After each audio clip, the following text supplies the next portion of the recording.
Hello and welcome back everyone.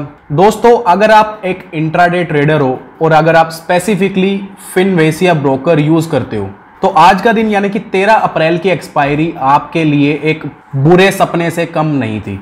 दोस्तों, यहां आपको बताना चाहूंगा फिनवेसिया ब्रोकर में आज सुबह से ही टेक्निकल इश्यूज थे और मार्केट क्लोज होने तक 3:30 बजे तक ये इश्यूज रिजॉल्व नहीं करे गए। ट्विटर पर ट्रेडर्स ने काफी ज्यादा इस ब्रोकर को सुनाया, खरी खोटी सुनाई, काफी कुछ ट्वीट किया, लेकिन मार्केट टाइमिंग के दौरान इस इशू को ये ब्रोकर रिजॉल्व नहीं कर पाया। सबसे पहले बात कर लेते हैं इशू क्या फेस हुआ है आज फिनवेसिया ट्रेडर्स ने क्या इशू फेस किया है, उसके बाद बात करेंगे अगर आप ट्रेडर हो तो कैसे आप अपने आप को इस तरह के इश्यूज से प्रोटेक्ट कर सकते हो। तो देखिए, टेक्निकल ग्लिच था कोई जिसकी वजह से ऑर्डर्स जो थे अपने आप प्लेस हो रहे थे। आपको अगर मैं एग्जांपल दूं, मान लीजिए अगर आपके अकाउंट में 10,000 रुपए भी हैं तब भी लाखों रुपए के ऑर्डर्स अपने आप आपके अकाउंट में प्लेस हो रहे थे। इसके अलावा ट्रेडर्स ने जो भी पोजीशन क्रिएट करी थी वो उन पोजीशन को क्लोज नहीं कर पा रहे थे, स्क्वायर ऑफ नहीं कर पा रहे थे। दो इश्यूज तो ये हो गए जो टेक्निकल ग्लिचेस से रिलेटेड थे।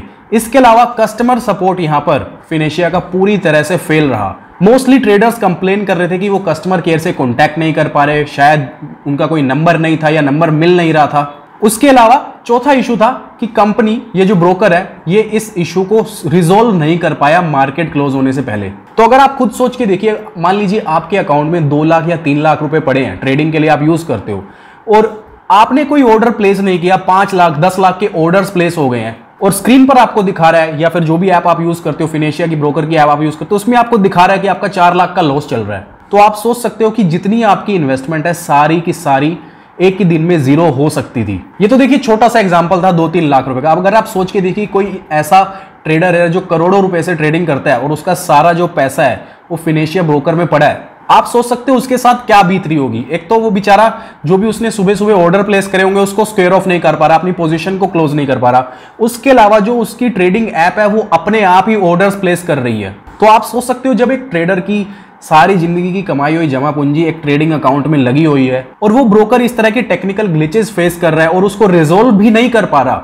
ये सुबह सुबह की बात है, मेरे ख्याल से 9:45 बजे से ही ट्रेडर्स इस इशू को फेस करना शुरू हो गए थे और ये 3:30 बजे तक ब्रोकर इन इश्यूज को रिजॉल्व नहीं कर पाया। तो देखिए, इस तरह के जो ब्लैक स्वॉन इवेंट्स होते हैं ये आपकी पूरी ट्रेडिंग कैपिटल तक को एक दिन में वाइप आउट कर सकते हैं। अब यहां पर देखिए, जो भी आपका लॉस होगा, जो भी इस ब्रोकर को यूज करते हैं, आपका जो भी लॉस होगा, मोस्ट लाइकली ये ब्रोकर आपको कहेगा कि मैं आपको कुछ भी कंपनसेट नहीं करूंगा। क्योंकि जब आप अकाउंट खोलते हो ये आपसे 10 जगह साइन करवा लेते हैं, डिस्क्लेमर दे देते हैं कि कल को कोई भी टेक्निकल ग्लिच आता है, उससे आपको कोई भी लॉस होता है तो इसके लिए हम रिस्पॉन्सिबल नहीं है। तो देखिए, मार्केट क्लोज हो चुकी है, 3:30 बज चुकी है, अभी तक तो इस ब्रोकर ने कोई भी अपडेट नहीं दी है कि इस इशू को रिजॉल्व कर लिया गया है या क्या होगा इसका। जिन लोगों की जो ऑर्डर्स प्लेस हो गए हैं उनके साथ अब क्या होगा, तो देखिए अब शाम को ही पता चलेगा जब एनएससी की तरफ से कॉन्ट्रैक्ट नोट आएगा, उसमें पता चलेगा कि अगर आपका भी यही ब्रोकर है और आपके भी कुछ ऐसे रैंडम ट्रेड हो गए हैं अपने आप, तो क्या वो एक्चुअली में एक्सचेंज पर ही गए हैं या फिर सिर्फ ऐप में दिखाए जा रहे थे। तो इस केस में जो भी होगा वो आज शाम तक हमें पता चल जाएगा और मोस्ट लाइकली यहां पर ट्रेडर्स को जो भी लॉस होने वाला है, ऐसा मेरे को पर्सनली लगता है, वो आपको कंपनसेट नहीं किया जाएगा।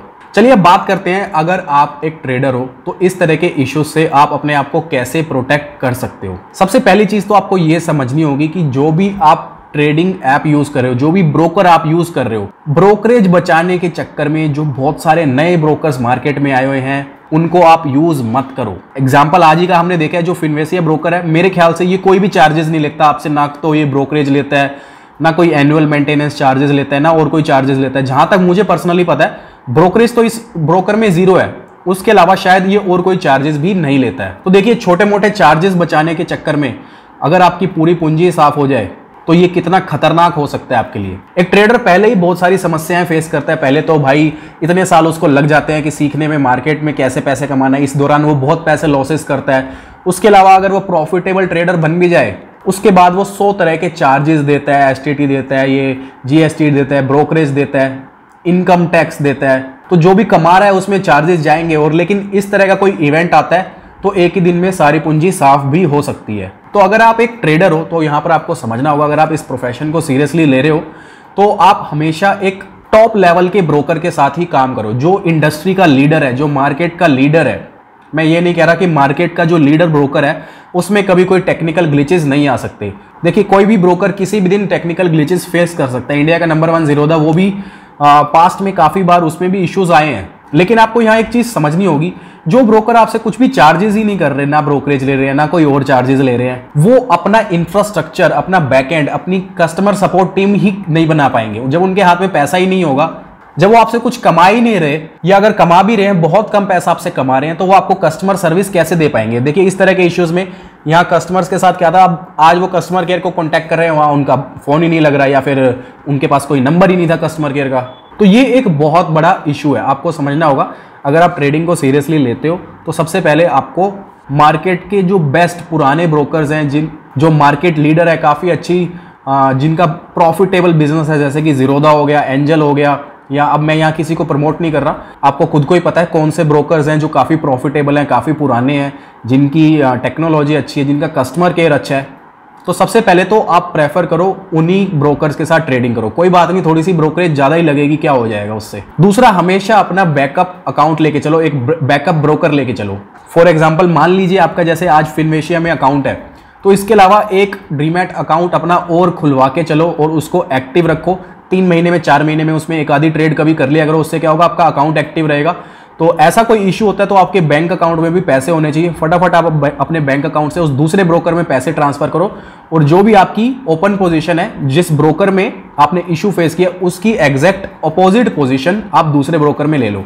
फॉर एग्जांपल, मान लीजिए आपका फिनवेशिया में अकाउंट है, वहां पर आपने कोई ऑप्शन बाय कर रखा है, तो उस पोजीशन को क्लोज करने के लिए दूसरे ब्रोकर में लॉगिन करो, वहां पर थोड़े से पैसे डिपॉजिट करो उसमें, और वहां पर अपनी पोजीशन को, जो भी ऑप्शन आपने बाय किया है, उसको सेल कर दो। तो इसमें क्या होगा, एक जगह आपका ऑप्शन बाय हुआ है, एक जगह आपका ऑप्शन दूसरे ब्रोकर में, दूसरे खाते में सेल हुआ है। तो अगर आपका ब्रोकर का इशू रिजॉल्व नहीं होता तो एटलीस्ट आपको लॉस तो नहीं होगा। तो ये कुछ मेजर्स हैं जो आप यूज कर सकते हो अपने आप को प्रोटेक्ट करने के लिए। ट्रेडिंग में सबसे बड़ा रिस्क होता है कि भाई जो आपका ब्रोकर है वो या तो आपका पैसा लेके भाग जाता है, इंडिया में ऐसा बहुत बार होता है, या फिर आपका ब्रोकर इस तरह के कोई टेक्निकल इश्यूज फेस करता है। तो इस तरह का कोई भी इशू होता है तो आप अचानक से एकदम से अपने सारे पैसे खो सकते हो।